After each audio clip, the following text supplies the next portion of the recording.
This was Koba, a majestic silverback gorilla. His days were a quiet rhythm of collecting sweet fruits, traversing the jungle's hidden paths, and often, simply gazing at the distant towering mountains, a silent king in his verdant domain. Though mighty, a certain loneliness seemed to cling to him, a shadow in the vastness of his world. One particular morning, after a fierce storm had raged through the night, leaving behind a trail of broken branches and soaked earth, Koba heard an unfamiliar sound. A faint, fragile meow, barely audible above the dripping leaves. His keen senses led him to a small clearing where, beneath a tangle of fallen foliage, a tiny, trembling kitten lay trapped, so small, so vulnerable, utterly alone. Gently, with the kind of tenderness one wouldn't expect from such a colossal being, Koba nudged aside the heavy, wet leaves. He carefully scooped up the frightened creature, sheltering it with a broad, protective leaf. Its fur was damp and matted, its little body shivering. Without hesitation, Koba carried the kitten, this unexpected foundling, back to his secluded cave, a sanctuary carved into the hillside, to warm it by the soft glow of a small, carefully nurtured fire. Days bled into weeks, and the tiny kitten, whom Koba silently named Luna, began to blossom. From her initial fear, a profound curiosity grew. She was fascinated by this giant, gentle guardian. Her small paws would trace the rough texture of his fur. Her bright eyes would follow his every move. Soon Luna was no longer content to simply observe. She became Koba's constant shadow. She'd fearlessly climb onto his massive shoulders, her weight barely a feather, finding comfort and a unique vantage point there. She'd bat playfully at his fingers, her purrs a soft rumble against his chest, a stark contrast to his own deep rumbles of contentment. Their friendship, improbable and beautiful, began to weave itself into the very fabric of the jungle.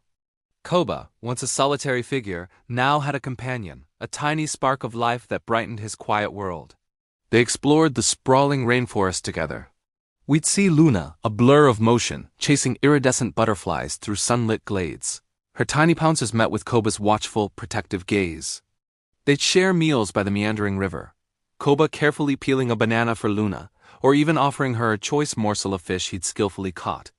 Koba, with surprising dexterity, even crafted a small swing from strong vines, just for Luna, watching with quiet amusement as she swatted at dangling leaves, her joy echoing through the trees.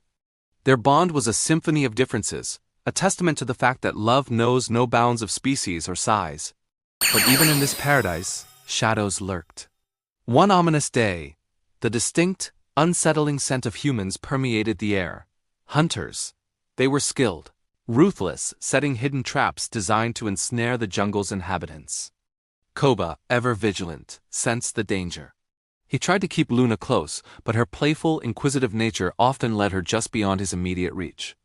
In a heart-stopping moment, Luna, engrossed in chasing a particularly vibrant beetle, accidentally stepped into one of the concealed snares.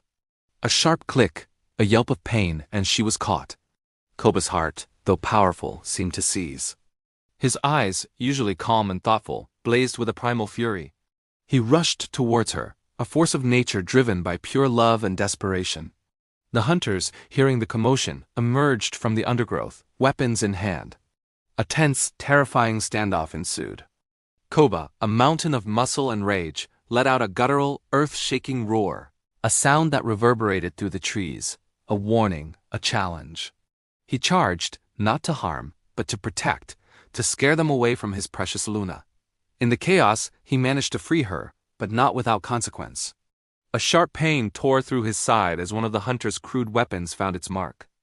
The hunters, startled by his ferocity, scattered and fled into the dense foliage, leaving behind a silence broken only by the first drops of rain.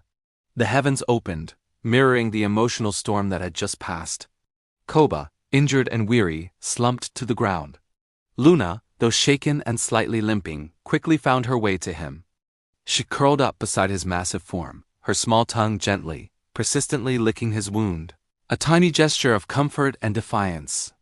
She refused to leave him, her small body a warm anchor against his immense, pained frame. The rain washed over them, a cleansing downpour. As they huddled together, two souls bonded by a moment of peril and an unbreakable love. Slowly as the days turned, the jungle healed. Koba, with Luna's constant, silent vigil by his side, began his recovery, The storm had passed both literally and figuratively. In the final tender scenes, we see Koba, still bearing the marks of his ordeal, sitting peacefully under a grand old tree. Luna, now fully recovered and more devoted than ever, rests serenely on his broad shoulder, her purr a soft melody. Together, they watch the sunrise paint the sky with hues of gold and rose, a breathtaking tableau of peace and resilience. This quiet moment, shared between a mighty gorilla and a tiny kitten, speaks volumes of trust, unwavering love, and the profound, unexpected connections that can bloom between two very different souls. Their story is a gentle reminder that friendship can be found in the most unlikely of places, and that love, in its purest form, knows no boundaries. Thank you for watching this incredible journey. If this story touched your heart, please hit that like button, share it with someone who needs a little warmth, and don't forget to subscribe for more tales of wonder from the wild.